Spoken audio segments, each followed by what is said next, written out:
Mother, man. Hey, this is Rob Dukes. You're listening to Murder Metal Mayhem. Have a good fucking day. Spreading faster than a case of the clap in a trailer court. Able to shatter eardrums within a 666-mile radius. A podcast more brutal than all the rest. It's Murder Metal Mayhem!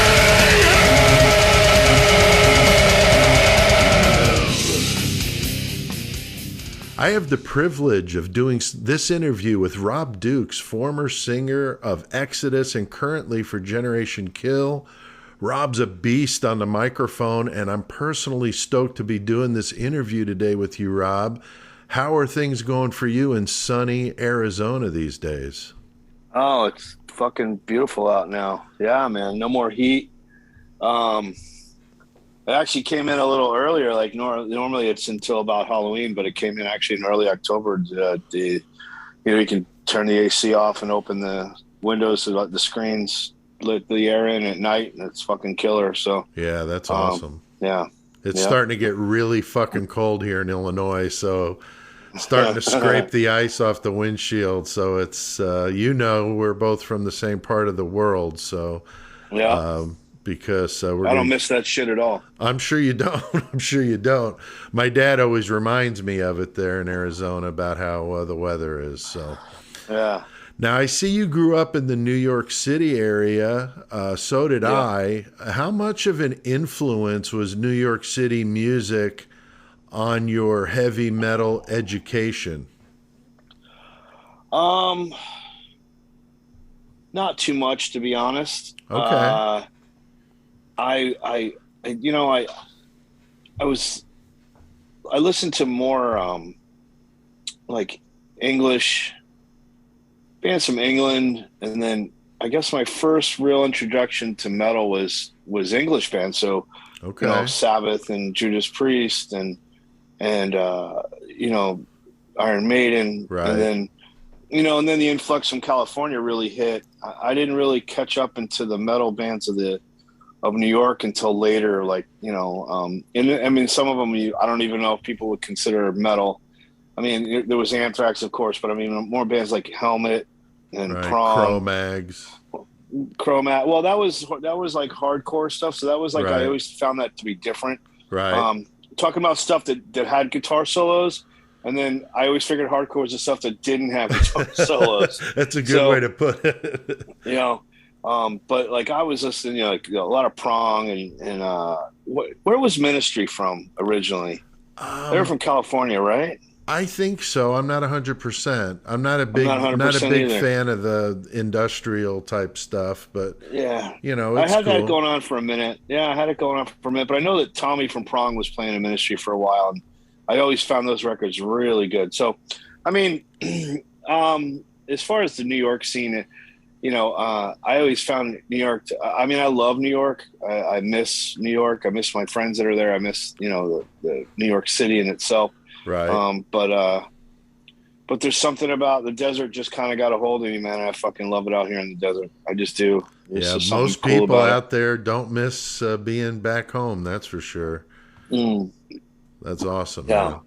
The music scene here is cool because now everyone's going to start coming through now that it's not summer anymore. Right. In the summertime, bands don't come here because it's so fucking hot. I mean, we're talking, Oh yeah. Who the fuck wants to go to a club when it's 115 degrees? Like, you know what I mean? Right. And there's certain times of the year where it never gets below 100. Even at night, it's still 105 at 2 a.m. It's fucking crazy. That's fucking nuts. Yeah. Well, that's interesting. That's interesting. Now, I say that you rode your bike across the U.S. and ended up in California, and that's how you ran into the guys from Exodus. Is that correct? That's how that... That's in a way, yeah. So I kind of... It was after 9/11, and it was that 6 or 7 months after 9/11. New York changed. I changed. It was... The city was weird, and anyway, it was that time in my life I just kind of I wanted to make a change. So I gave away everything I owned to my friends, and I took some clothes and I packed up a motorcycle and I fucking drove to California. Wow. With I was gonna originally I was gonna be a scuba dive instructor. That was my goal, and it never came to fruition. I ended up working at clubs and getting a bartending gig, and then I kind of never made it to the scuba diving scene out there. And then of course I ran into Exodus on the tour, being hired to be a guitar tech. So I got fucking cat hair all over me. The fucking cat. Anyway, yeah. So, and then that, and then that spawned the next, decade of my life. Yeah, that's almost like, the heavy metal fan dream come true. You get to guitar tech for Exodus, and then the next thing you know, you're trying out for their lead singer position. That's just crazy. I mean, to even fucking think about it, because Exodus is, to me, like right at the pinnacle of the shit that I love, thrash and the Bay Area stuff. And they're like the godfathers of that shit out there. So, I mean, I can't imagine being in that situation. Well, I mean, you put it in that way, in those simple terms. Yeah, that's kind of the way, the truth was I wasn't trying. That wasn't my aspirations. It kind of fell in my lap, and I took advantage of the situation that I was given. So that being said, I got thrown into the fire, man, because I didn't know what the fuck I was doing. Right. You know what I mean? And it wasn't like I was 18. I was 37 years old. Wow. So, anyway, it all worked out. So yeah, it sure did. Cheers, Exodus. Hell yeah, man. Now, you spent 10 years singing for Exodus from 2004 to 2014. And in my opinion, those albums you did, the 4 albums you did with them, are among the best Exodus albums, I think, in my opinion. They fucking kill, dude. I mean, your performance and the band as a whole just sounded so damn good on those 4 albums. I'm just blown away at it, honestly, because you had to walk in there into some pretty big shoes. I mean, Paul Bailoff and Zetro, and then you. That was impressive, man. I saw you on the Shovel-Headed Kill Machine tour up in Chicago, and I was completely floored, man. What venue was that? Was that the House of Blues? I think it was the House of Blues, because my son and I did an interview backstage with Gary and Paul before the show. I used to run a online magazine, and I did a lot of interviews with bands from Nuclear Blast and stuff. So I was up in the backstage talking to Gary and Paul, and you, like I said, I'd never seen them without Zetro. So then seeing them with you, I mean, I was just completely floored because it sounded so good. And like I said, even the band almost had like a kind of a rejuvenation with some different blood in there. It just killed every one of those albums, man. Nothing to be ashamed of in the least, man. Just really good stuff. Not at all, man. No, they're great stuff. Yeah, thanks, man. I mean, I think the band took a turn, after Tempo. I think, they kind of, left that I don't know if it was, I'm not going to say silly, but it was like that tongue-in-cheek kind of attitude. That's true. It got nastier. That kind of left. It got meaner, and it got darker, and I, I was just doing my best to lead it down that path, man, So yeah, I love the subject matter too. The Leonard Lake and Charles Ng thing. I mean, that's friggin' awesome. I mean, the Nanking. I actually was in a band and wrote a song about the rape of Nanking, also called Mountains of the Dead. And when I heard you guys did it, I just wanted to hear how someone else did, because that's such a brutal, absolutely brutal atrocity. So you guys did pick some really dark subject matter to write about on those albums. So I loved it. Pretty much, man. Yeah, I like that shit. Right on. Yeah, for sure. Yeah. Now, how involved were you in those days in the songwriting process and or the lyrics? Did you write all your own lyrics, or did they write some too? No, Gary writes all the lyrics. As far as when Exodus, So I wrote about 4 or 5 songs in my time. I wrote the Leonard and Charles, the Ballad of Leonard and Charles. Fuck I yeah. wrote Karma's Messenger. I wrote Children of a Worthless God. Oh, dude. I wrote Democide. I had a hand in Raise. Another song called Devil's Teeth. That was the just bonus listen to track. that today. So I did, I did write a few songs, but Gary did the most of it. And, Okay. with the exception of those songs, the way it would work was Gary would actually sing it, and then I would just get the melody from him. Whereas when I wrote the lyrics, he let me do my own melodies. So, cool. So if you ever listen to those songs, you can hear there's like a distinct difference. Yeah, I'll have to listen for between that now. Yeah. Yeah, that's really cool. That's really cool. And when it comes to Generation Kill, I write all the lyrics and I do all the vocals. So it's just it just makes it easier, and no one's really expressed any desire to do it anyway. So with that, that's cool. I get to come up with my own melodies, and it just works out. That's awesome. Yeah, that's very cool. Now, I definitely don't want to get into the negative side of your split with Exodus. I'm really glad to see you guys are cool, and I know Gary did some work with your band, so that's really awesome. And you started Generation Kill, and I think it was 2008. Can you tell us a little bit about that project and kind of what's coming up for you guys? So it really was, I would come home from tour with Exodus, and I don't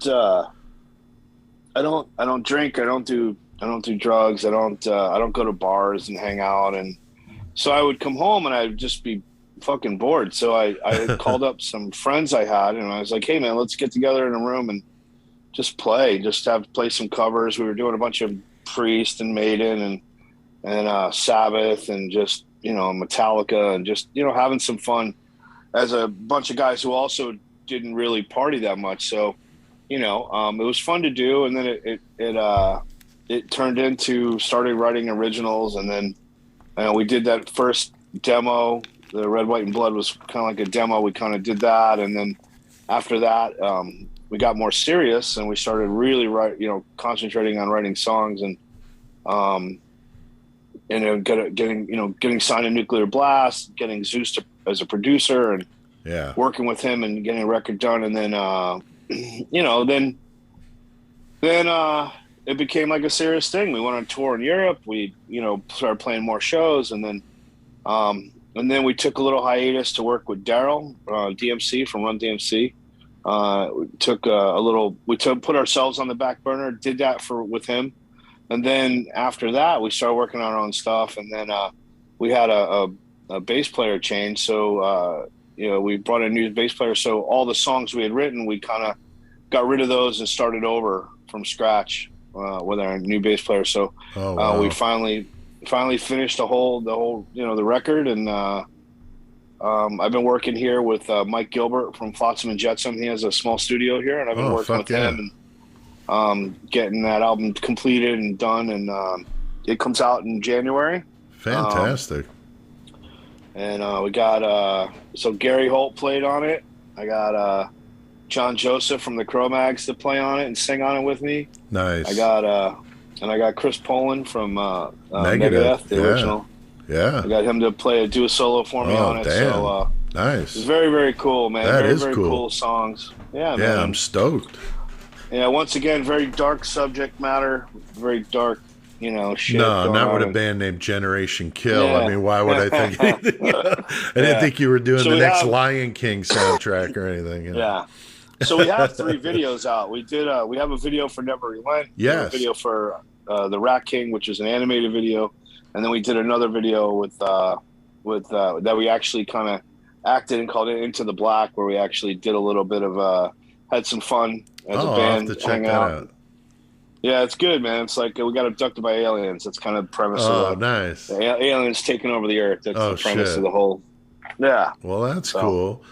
So what would you say was your beginning? What was your first metal show that you can remember, and what kind of impact did it have on you to maybe want to get playing, or did that, come later I on? wanted to play. There's pictures of me, so I grew up basically an only child. So there's pictures of me when I'm young with just big headphones on, sitting in front of a stereo or just listening to music. And I did that from a very young age. And I think from very early on, I knew that that music had such a huge impact on me. I never thought it would be actually feasible or possible. I didn't have anyone behind me going, oh, you can make a living doing this, or you can, you should play guitar, or you should like no one. I didn't have, there wasn't any of that in my family. So it just kind of just happened, and honestly, I mean, when I was younger, I started drinking when I was like about 15, and I drank real heavily for 10 years. I stopped drinking when I was 25. So I pretty much wasted that 10-year period being just a drunken nightmare of a human being. I accomplished very little. I got in a lot of trouble. And I was just very lost as a human being, and then something happened when I was 25. It just like a switch happened, and I decided that that I wasn't going to do that anymore. So I quit drinking, and then my life kind of took a turn, and I started taking other things more seriously. I went back to school.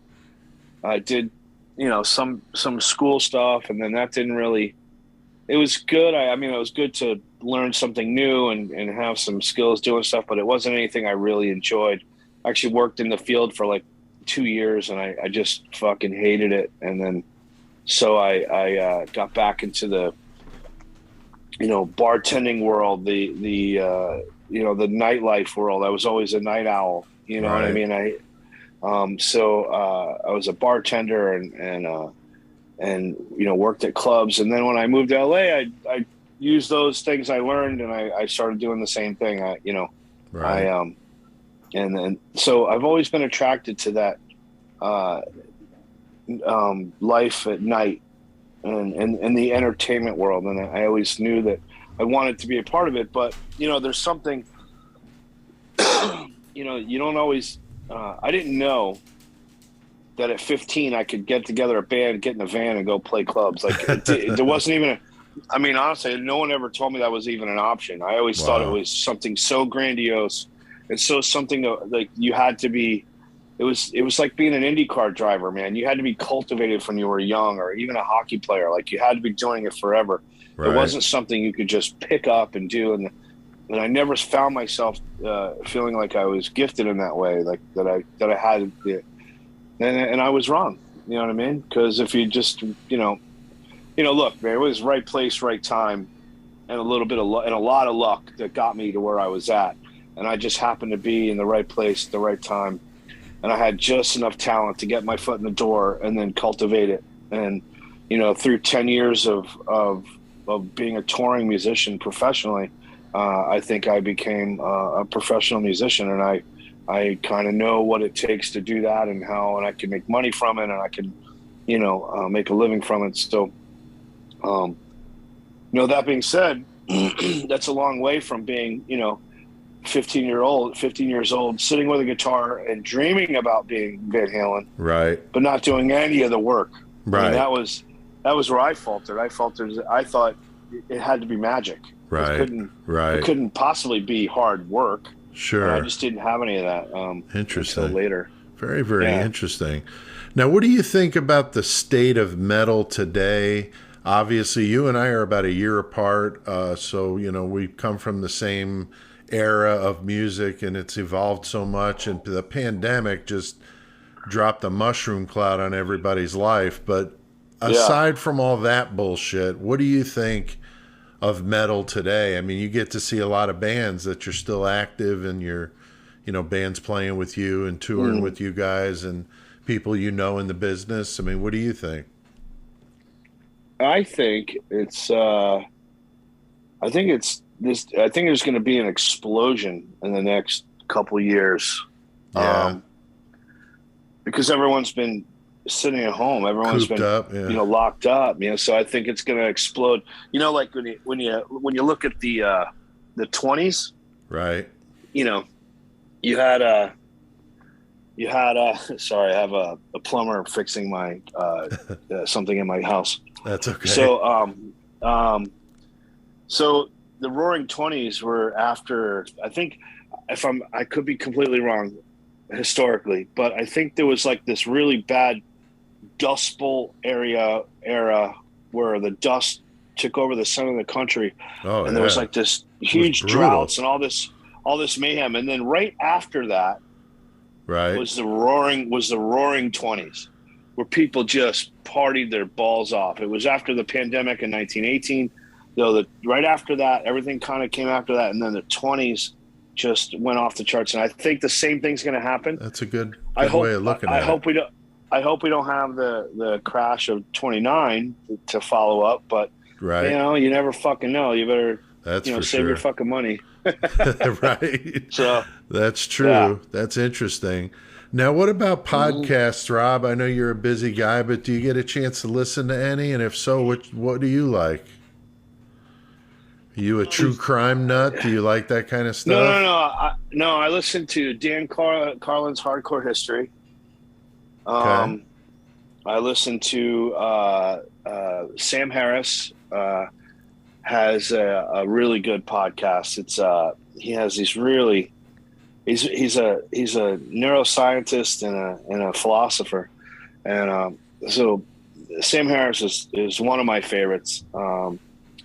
I listen to Rogan from time to time. It depends who the guest is. I listen to a lot of the comedian guests, and then I listen to a lot of the the scientists he has on. Lex Friedman has a really good podcast. He's a guy, an MIT guy, who's like really into AI and robotics. Oh wow! Listen to him. Dave Chappelle and Mos Def have a podcast called The Midnight Miracle, which is amazing. They have all these guests in that do they had Questlove on, and they had Bill Burr, and he had he had David Letterman. He has just an amazing guest. So I listen to a lot of different shit. So I restore old cars. So I spend a lot of time alone, and when I'm working by myself, I just put in my headphones and I listen to something on tape or listen to a podcast.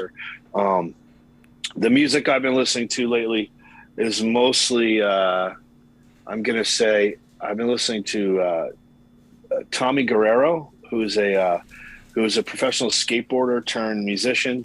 And he basically does it's a mixture of jazz and hip hop and fusion and Spanish music, and he's really eclectic. I've been really listening to that. I've been listening to Orange Goblin and Caius, my old my stoner dirt rock shit.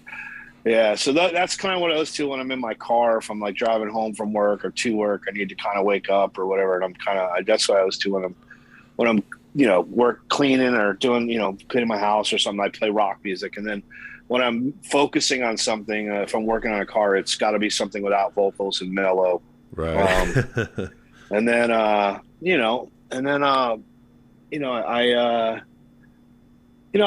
rarely listen to metal. It's not because I don't enjoy it. It's because I've been writing for the last year or so. So I try not to be influenced by other shit. So I don't listen to a lot of metal when I'm in that phase, but I get that. When all the new albums come out, I always I listen to the new Hypocrisy is coming out. Exodus is coming out. I got I did listen to the new what the fuck album came out recently that I really loved. It was Well, the Mr. Bungle was great. Yeah.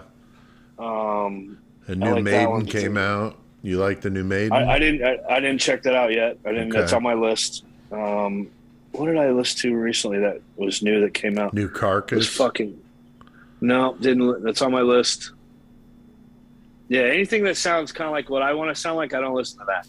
So I understand though. I used to play too, and yeah. I didn't like to listen to stuff like that while I was writing. So I get it. Mm-hmm. I'm a bass player and singer by trade myself. Yeah, Now, I just didn't want to. I didn't want to steal it by oh unconscious. Yeah. No, Yeah. completely understand it. Now, any touring plans, Rob, with things somewhat lifting in some places? I guess depends on where you live. Well, so we just signed with Route One and touring in Europe. So they're going to start booking us for festivals and tours next year. Cool. Looking at trying to get in definitely 2023 or 22, but like this whole next summer will be that'll be 2022, but definitely 2023 for sure. We'll going to be doing as much as we can. Awesome. Everything because everything was so locked up. Like everything is booked to the max because every band just wants to go out and fucking play. Exactly. So like it's going to be hard. The other side of that is that we're going to be that band will probably be doing a lot of fill it in for canceling bands that couldn't make it or whatever. So what we do have our schedule. We're going to we're just going to suck it up and go do it. Even if I'm old now, I'm in my 50s, but if I got to go do a van tour, I'm in. Like, fuck it. I mean, I'm coming to the end of my I think the end of my career. I can't see myself doing this in my 60s. Right. I mean, because the music I write doesn't really coexist with being old. You know what I mean? So no, I got you. I gotta go out and kind of do it in the next couple of years and get it out of my system and I want to go out with it and just say, hey, I did it one last time. I had fun. I want to go out and sing the songs that people, if they want to hear them, I'll go out and do them. Fuck yeah, man. That's awesome. Now, my son is a huge fan. I told him we were doing this interview. He had one question he wanted me to ask you. His favorite Exodus song, 44 Magnum Opus. He wants to know what gave you guys the idea to do that one? Is there like a backstory to it? Well, that song is fucking brutal. Oh my God. We did a tour in Europe. We did a 2-week tour and like it must have been like 2010 or 2009. And Tom Tom had like this vacation plan for like 6 months. And then this tour came up and it was like, well, we don't want to make him not do his vacation. So we had Nick Barker fill in. And so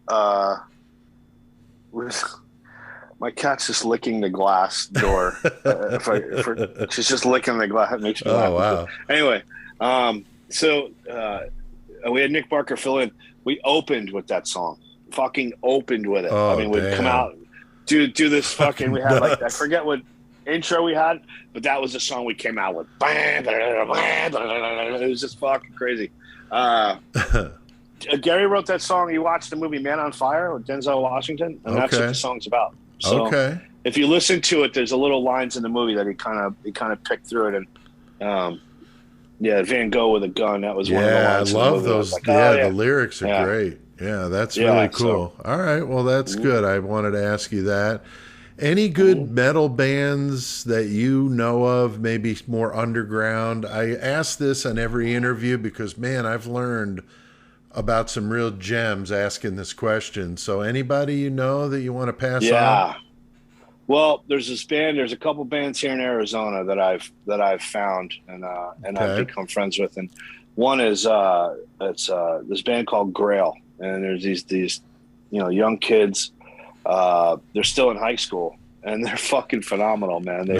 They sound like Caius. They're like a Caius type style, dirt, just doom, desert rock. So if you like that, their social media is kind of a little bit, it's not that great, but they have a record out there on Apple and Spotify. It's just called Grail. Very, very cool. Very cool band for a bunch of kids. Another band called Mothership I like. They're cool. And then, oh man, I mean, you know, I'm not that guy. I don't really go see bands that much unless I, the Old Firm Casuals. You ever heard of them? So the Old Firm Casuals are a Bay Area band. It's Lars Fredriksson from Rancid. Has this like they're not an Oi band, but they kind of play with other Oi bands when they do. They have a couple songs that are Oi songs, but they're just a punk rock band and they're really fucking good. But they have a couple songs that are almost metal. And so their last album, Holger Dansk, I went out and so me and Lars are friends, and he said, "Hey, why don't you come sing a song?" I'm like, "I'm fucking in." So he goes, "You pick," and I picked this song, and I got up and they came to Arizona, and I jumped up on stage and I played that with them, which was fucking great. I mean, it sounded like when he goes off, because dude, we sound like fucking Slayer. I'm like, I know, man. So we just we had a good laugh about that. He goes, "This is a punk rock band. We sound fucking heavy when you on vocals." So then I got up, I sang with Machine Head when they rolled through. Oh, nice. That was fun, man. I got up and sang Lesson of Violence with them, and yeah, man, there's this band in Kentucky called the Stonecutters. They're just I've heard of them before. Yeah, really talented fucking musicians, man. I mean, just the music is off the charts. Like they're like if you like dual guitar solos and they have like a lot of that going on. Two very, very skilled guitar players that are just phenomenal. So very cool. A lot of back and forth, like Gary and Lee, Gary and Rick. That kind of for sure. Yeah, that great dual guitar attack for sure. Yeah. Now, what about your online? How do people get a hold of you, Rob, for Generation Kill or anything else you're doing?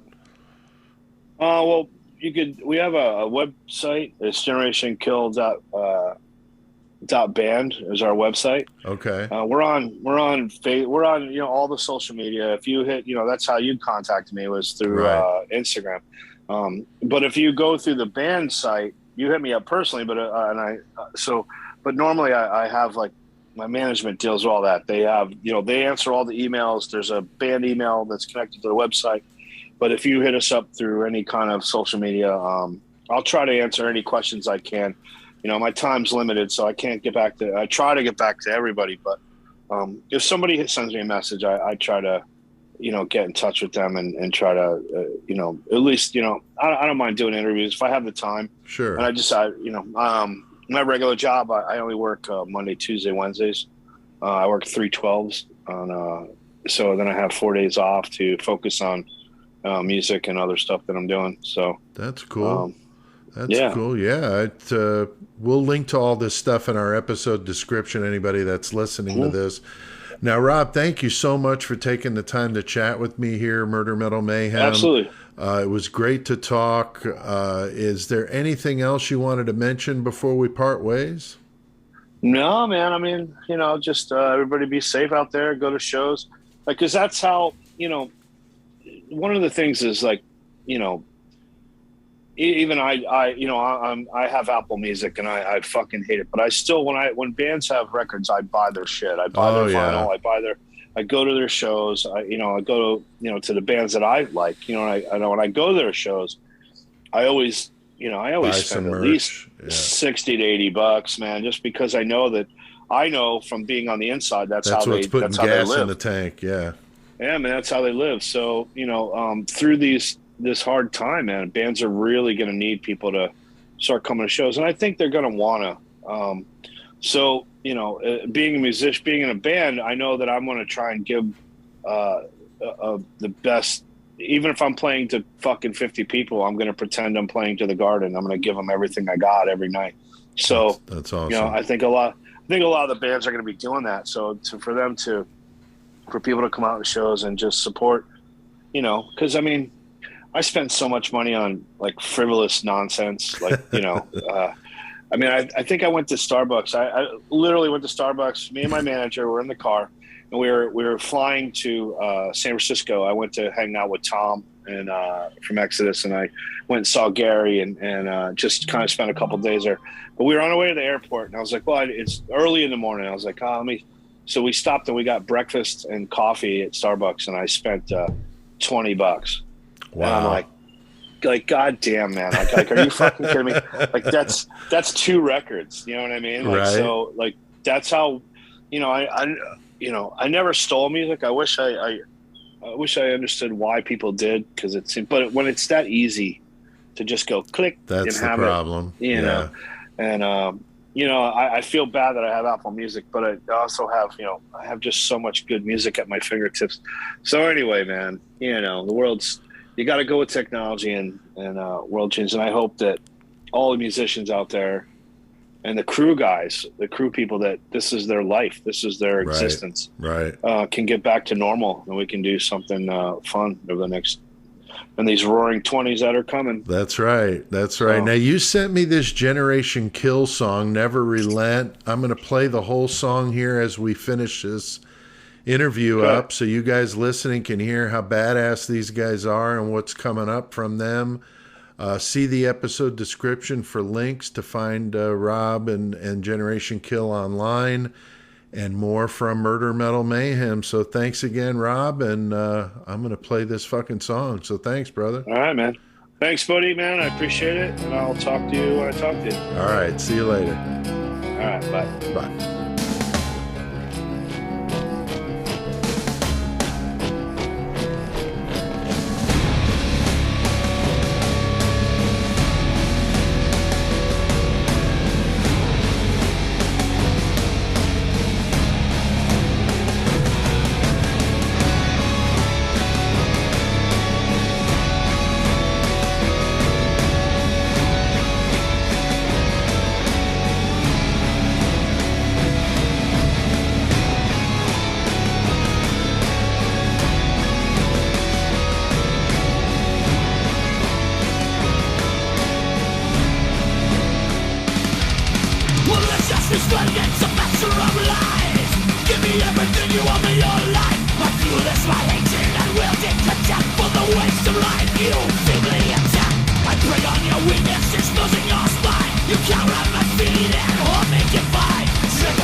Mother, man.